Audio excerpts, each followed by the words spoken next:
In the realm of spiritual inquiry and philosophical investigation, few ideas have been as provocative, challenging, and transformative as the notion that the observer is the observed. Popularized and expounded by Krishnamurti, a visionary thinker and independent spiritual teacher, this concept calls into question the very nature of perception, selfhood, and the boundaries between subject and object. Krishnamurti's teachings invite us to look deeply into the nature of thought, emotion, and consciousness, revealing that the division we perceive between the seer and the seen is a mere construct of our conditioned mind. Rather than being two separate entities, the observer and the observed are intrinsically one, a unity that dissolves when true insight arises. Krishnamurti's idea was not entirely new. Echoes of non-dualistic thought can be found in various ancient traditions, from Advaita Vedanta in India to Zen Buddhism in Japan. However, Krishnamurti's articulation of the idea was distinct in its directness and its insistence on the experiential investigation of one's own mind.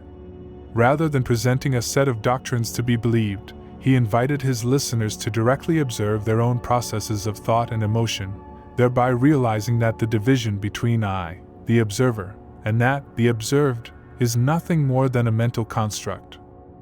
The observer and the observed in everyday experience. Consider a moment when you feel angry. Conventional thought separates the self that experiences anger from the anger itself. You might say, "I am angry."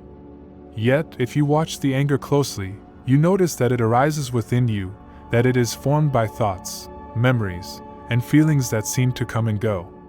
In this act of observation, the mind creates a subtle distinction, the observer who is watching and the observed emotion. Krishnamurti posited that this division is illusory. When one truly observes the process without the interference of judgment, or the desire to change it, the apparent separation dissolves, revealing that both the observer and the observed are aspects of the same process. This seemingly simple insight has profound implications. It suggests that the conflicts, anxieties, and suffering we experience are deeply rooted in the dualistic separation we create within ourselves. By identifying with the observer as a separate entity, we become entangled in a constant process of analysis, judgment, and reaction, which only serves to perpetuate our inner turmoil. Understanding the observer within. Perception, as Krishnamurti explained, is not a passive reception of external stimuli but an active process shaped by our memories, conditioning, and expectations. Our senses do not simply record reality, they interpret it, filling in gaps and coloring experiences with layers of meaning that have been accumulated over time. In doing so, the mind creates an observer that is perpetually separate from the reality it perceives. This observer, formed by accumulated knowledge, beliefs, and experiences, interprets every moment through the lens of the past.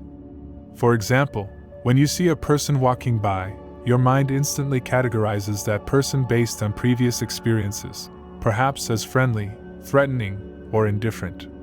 These categorizations are not inherent in the external world but are the results of a long process of conditioning. When you become aware of this process, you begin to see that the observer, your conditioned mind, is constructing an image of the observed, rather than perceiving the reality of the moment directly. This recognition is the first step toward dissolving the boundary between the observer and the observed. The illusion of separation. Krishnamurti argued that the sense of separation is the root of all conflict. The observer, defined by personal history and individual identity, stands apart from the observed world. This separation is what gives rise to the I that is central to human experience, a self that feels isolated, separate, and ultimately limited. Such a self, locked in the confines of its own perceptions, is prone to conflict both within and without. Whether it is internal conflict in the form of anxiety and depression or external conflict in the form of interpersonal or societal strife, the duality of observer versus observed sets the stage for all suffering. When one observes the process of thought without the filter of the conditioned observer, one finds that there is no independent I that is separate from the thoughts and emotions that arise. Instead, there is a continuous, flowing process in which the observer and the observed are indistinguishable. This realization undermines the very foundation of the ego, leading to a state of freedom where actions are no longer driven by the self-centered motives of a divided mind. Direct observation without interference. A key practice that Krishnamurti advocated was the art of direct observation, watching one's thoughts, emotions, and sensations without interference, judgment, or the desire to change them. This form of mindfulness, free from the dichotomy of I and other, reveals the inherent unity of all phenomena. When you observe your mind in this way, you notice that every thought, every emotion, arises and passes away within the same field of awareness. The division between the observer and the observed falls away, replaced by a simple, unmediated perception of what is. This practice is not about suppression or control, but about understanding the natural flow of consciousness. It is an invitation to see things as they truly are, without the distortion of past conditioning or future expectations. In this state of pure observation, the mind is liberated from the constant chatter of me versus not me, allowing for a deeper connection with the present moment. Such a state of awareness can be profoundly transformative, offering insights into the true nature of self and reality. The dissolution of the ego. One of the most significant implications of the realization that the observer is the observed is the dissolution of the ego. The ego, in its conventional sense, is the collection of memories, beliefs, and identifications that creates the illusion of a separate self. When we begin to see that this self is nothing more than a process, a continuous flow of thoughts and emotions, we begin to understand that our sense of identity is transient and mutable. In this understanding lies the possibility of true freedom. Freedom, according to Krishnamurti, is not the freedom to act arbitrarily but the freedom from the bonds of conditioning and the limitations imposed by the sense of a separate self. When the observer and the observed merge, the self no longer clings to fixed ideas or rigid identities. This opens the door to a more fluid, responsive, and compassionate way of being, one that is capable of living in harmony with the flux of life rather than in opposition to it. Healing of inner conflict. The division between the observer and the observed is at the heart of inner conflict. When we identify with our thoughts, emotions, and memories as if they were separate entities, we create an internal battlefield where these elements clash and compete for dominance. This constant internal conflict manifests as anxiety, stress, and suffering. By realizing that the observer and the observed are one, we can begin to heal these internal divisions. In this state of wholeness, there is no internal other to battle against, only the natural, harmonious flow of life. This insight not only brings about personal peace but also has the potential to transform relationships. When we are no longer ensnared by the rigid boundaries of the ego, we can engage with others from a place of empathy, compassion, and shared understanding. Enhance creativity and insight. The unity of the observer and the observed also has a liberating effect on creativity and insight. When the mind is not burdened by the constant interference of a separate observer, it can experience moments of spontaneous clarity and inspiration. Many seers report that their creative processes are enhanced when they allow themselves to merge with the flow of consciousness. In these moments, ideas arise effortlessly, unimpeded by the constraints of past experiences or future anxieties. This state of heightened awareness is also fertile ground for profound insights into the nature of reality. Freed from the dualistic thinking that characterizes everyday consciousness, the mind is capable of perceiving patterns, connections, and truths that were previously obscured. Bridging the inner and outer worlds. Krishnamurti's assertion that the observer is the observed extends beyond the confines of individual consciousness to encompass our relationship with the external world. The same mechanisms that create a division within our inner experience also operate in our perception of the world around us. We tend to see the world as a collection of separate objects, events, and people, each existing independently of one another. Yet, when we apply the insight of non-duality, we begin to see that the boundary between self and other is an artificial construct. In the natural world, everything is interconnected. The trees, the rivers, the mountains, and even the smallest particles are part of an intricate web of life, interdependent and mutually sustaining. When we come to see that the observer, our mind, is not separate from the observed, the world, we begin to experience a profound sense of unity with all that is. A new paradigm for relationships. On a personal level, the understanding that the observer is the observed can transform the way we relate to others.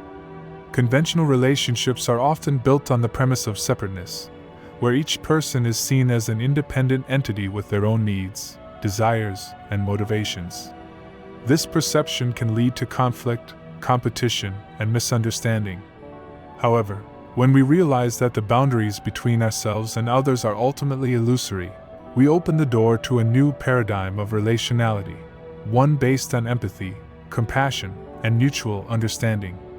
In this new paradigm, differences are not seen as sources of conflict but as expressions of the same underlying unity. The qualities we admire in others are recognized as reflections of the potential within ourselves. In this way, relationships become a mirror for self-discovery and healing. By seeing ourselves in others, we cultivate a sense of shared humanity that transcends superficial distinctions and fosters a deeper, more compassionate engagement with life. Direct observation of the mind. A key practice that Krishnamurti advocated was the direct observation of one's own mind, a form of meditation that involves watching thoughts, emotions, and sensations as they arise and pass away. This practice is not about suppressing or controlling the mind, but rather about understanding its natural processes. When one observes the mind without judgment, the distinction between the observer and the observed gradually fades, revealing the interconnected nature of all mental activity. Through sustained practice, the mind becomes quiet and less entangled in its own narratives. In this state of quiet awareness, insights begin to emerge naturally. The habitual patterns of thought that once defined the self start to lose their grip, allowing a deeper sense of freedom and clarity to arise. This process of direct observation is essential for experiencing the truth of non-duality, the realization that the observer and the observed are one and the same. Cultivating a state of presence. Mindfulness is another important practice that supports the dissolution of the observed divide. By cultivating a state of presence, being fully aware of the here and now without distraction, individuals can bypass the incessant chatter of the mind.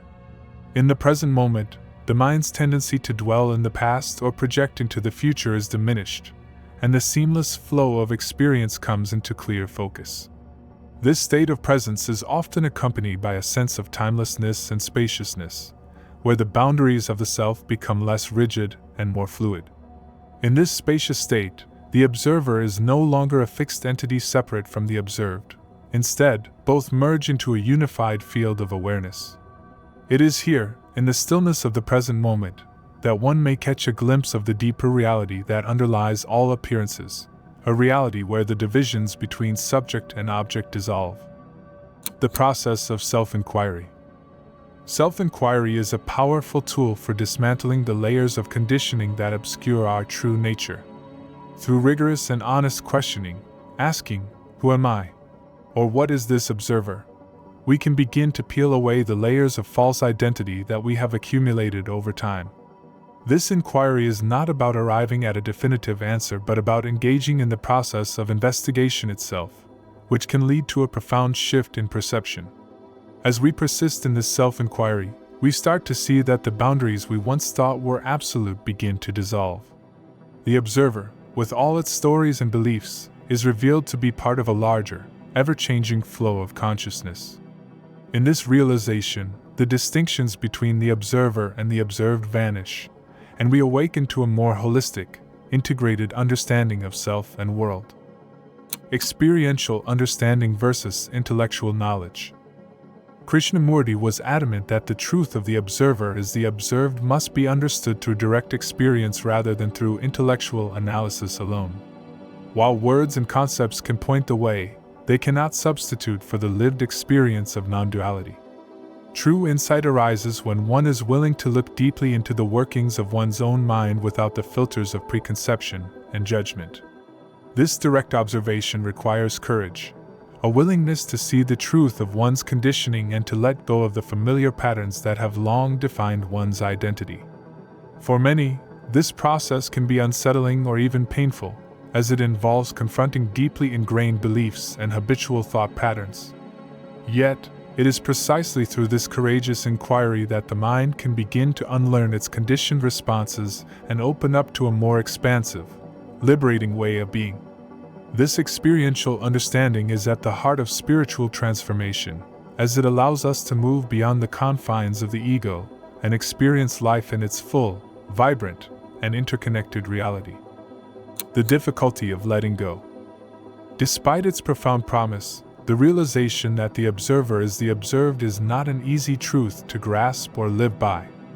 The conditioned mind is deeply invested in the notion of separation and individuality, having built its entire identity upon these concepts over the course of a lifetime. Letting go of these deeply ingrained ideas requires a radical shift in perspective, one that can be both exhilarating and disorienting. Many people find themselves oscillating between moments of clarity and periods of regression, where old habits and thought patterns resurface with force. This oscillation is a natural part of the process, as the mind gradually unlearns its conditioned responses. Patience, persistence, and self-compassion are essential as one navigates these challenges. It is important to remember that the journey toward understanding is not linear, and every moment of struggle is an opportunity for deeper insight. A shift in perception and action. Realizing that the observer is the observed can radically transform the way we live our daily lives. With this insight, we begin to see that our habitual responses, such as judgment, anger, and fear, arise from the conditioned mind and are not inherent aspects of who we truly are. This realization can lead to a profound shift in behavior, as we become more mindful of our reactions and more open to the present moment. For instance, in moments of conflict, rather than identifying with the separate I that is under attack, one can observe the arising emotions and thoughts as transient phenomena. This detachment allows for a more measured, compassionate response that is less reactive and more reflective of a deeper understanding of the interconnected nature of experience. The promise of liberation. As we learn to observe our thoughts, emotions, and sensations without the interference of a separate observer, we begin to dissolve the boundaries that have long defined our existence. In doing so, we open ourselves to a state of freedom, a freedom from the perpetual conflicts, fears, and limitations imposed by a divided mind.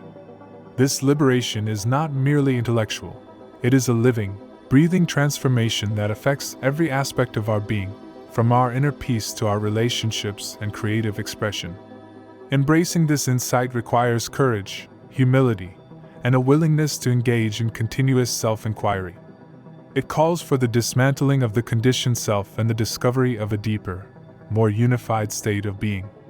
In this process, we find that the journey toward understanding is not an escape from life but an immersion into the full spectrum of existence, a celebration of the interplay between the observer and the observed.